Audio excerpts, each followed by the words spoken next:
కాబట్టి మన తల్లిదండ్రులు దైవం కన్నా గొప్పవాళ్ళు.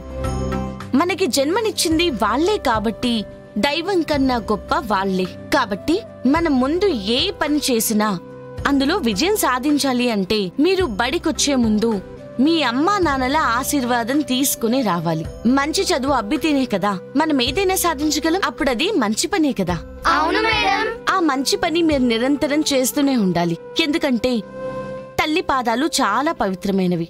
మనం ఎన్నో జన్మల పుణ్యం చేసుకుంటే కాని గొప్ప గొప్ప పుణ్యక్షేత్రాలకి వెళ్లడం కుదరదు అంటారు. అలా ఎన్నో జన్మల పుణ్యం చేసుకుంటేనే కాని తల్లి దీవెనలు దక్కవు. కాబట్టి బతికున్నప్పుడే మనం వాళ్ళ ఆశీర్వాదం తీసుకుంటూ ఉండాలి. లేనప్పుడు వాళ్ళ ఆశీస్సులు కావాలి అనుకున్నా కుదరదు. ఇది మాత్రం మర్చిపోకండి. మనకెన్ని ఇబ్బందులున్నా తల్లిదండ్రుల ఆశీర్వాదం తీసుకుంటే అవన్నీ తొలగిపోతాయి.